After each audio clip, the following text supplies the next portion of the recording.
Hello everyone, I am your Sam, back with you this time once again. First of all, I would like to thank each one of you for the overwhelming response for my previous videos.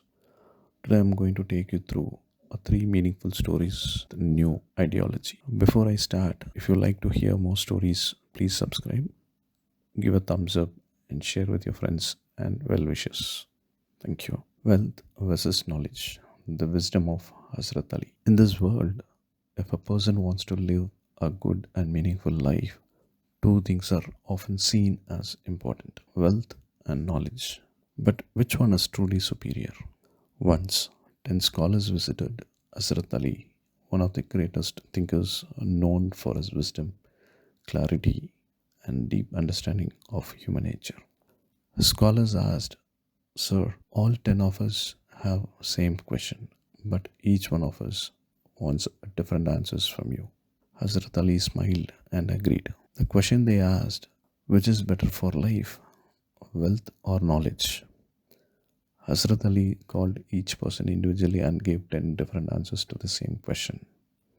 The first answer he gave was, knowledge is the inheritance of prophets, saints, and wise men.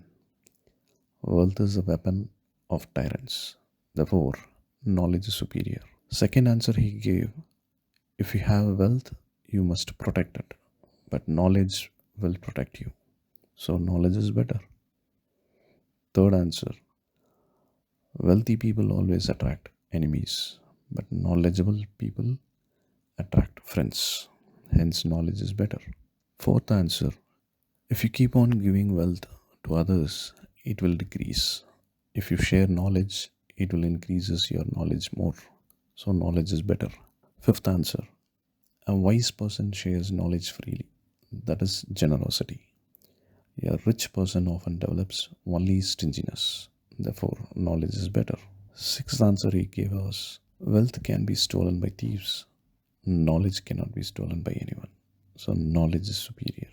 Seventh answer he gave us, wealth changes and disappears with time, and knowledge grows stronger with time.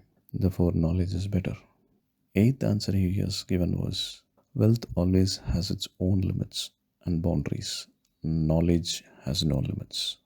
So, knowledge is better. Ninth answer he has given was, wealth can darken the heart and narrow a person's thinking. Knowledge brings light to the heart and expands the mind. Hence, knowledge is better.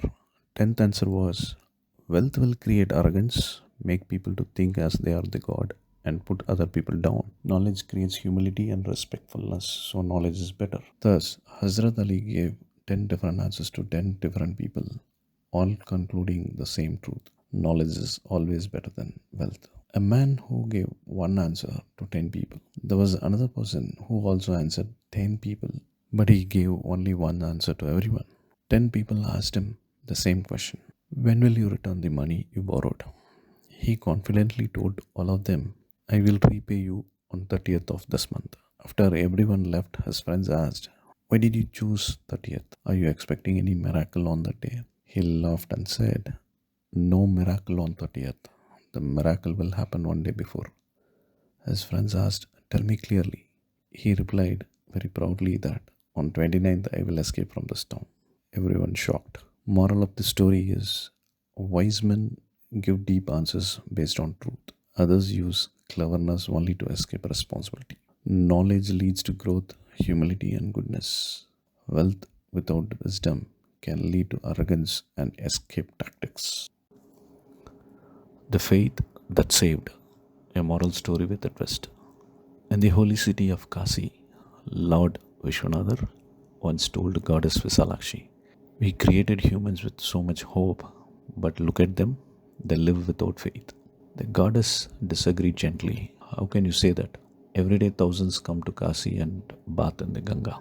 They wouldn't travel so far without faith. To understand the truth, they decided to test the people. Disguised as simple devotees, they went to the Ganga as planned. Vishwanatha stepped into the river and pretended to drown. Visalakshi cried out from the banks, please help, my husband is drowning. The crowd rushed to the river. But God Visalakshi told, only someone with a pure, sinless soul can touch him and save him, otherwise he will die. The crowd who rushed near to the river, they were frozen. One by one, people remembered their own mistakes, their anger, their lies, their past actions, and slowly, quietly, they began stepping back. Not a single person dared to claim they were pure. Just then, a simple cook from nearby Mandapam came running. Without thinking twice, he jumped into the water, grabbed the drowning man by the hair, and pulled him out. Later, the disguised gods asked him, "You rarely even bath in the Ganga. These people took bath today, yet they didn't believe they were holy. But you believed you were pure enough to save me. Why?" The man smiled and said, "The moment I jumped in to save someone, the Ganga washed my sins away. If the river can purify, why fear? I believed, so I acted." Hearing this, both gods revealed themselves and blessed him. The cook alone had one thing the others lacked in faith, not in rituals, but in the power of goodness and the Ganga herself. Moral: purity doesn't come from bathing, it comes from a sincere heart and fearless faith. Rituals help, but belief transforms. After listening to the story, one of the person asked, "Sir, if bathing in Ganga removes sins, what if I push my enemy into the river and then I take a dip? Will I become holy?" I thought for a moment. If we are not careful, this fellow might push us into the Ganga next. Thank you.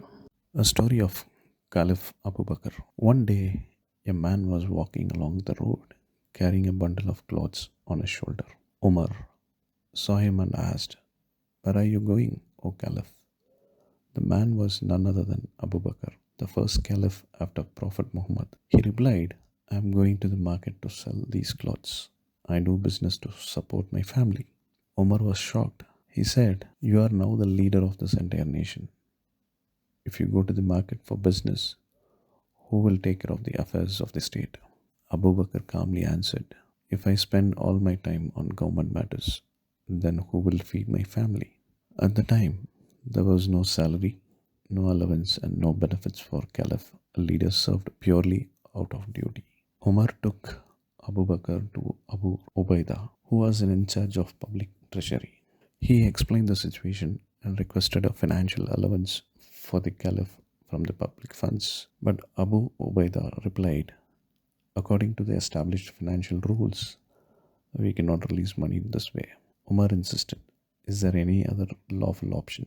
After thinking deeply, Abu Ubaidah said, "Yes, migrants who moved from Makkah to Medina receive financial support from the treasury. Abu Bakr also is a migrant. We can give him the same allowance that other refugees receive." This is of Caliph Abu Bakr received a very small allowance, just enough for basic survival.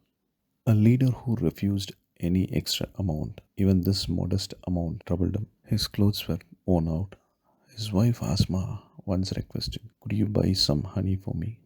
I like it very much." He replied gently, "The allowance we receive is barely sufficient. I cannot buy honey with public funds." A few days later, she saved a tiny portion from the household expenses and gave it to him to buy honey. Abu Bakr was surprised and asked, "Where did you get this money?" She explained how she had saved it bit by bit. Immediately, Abu Bakr took that money and went straight to a public treasury. He returned the amount and said, "This is extra. I do not want to take even one coin more than what is rightfully allowed. Please deduct this amount from my next month allowance." That was his honesty. He declared, "A leader needs only food to remove hunger, one set of clothes.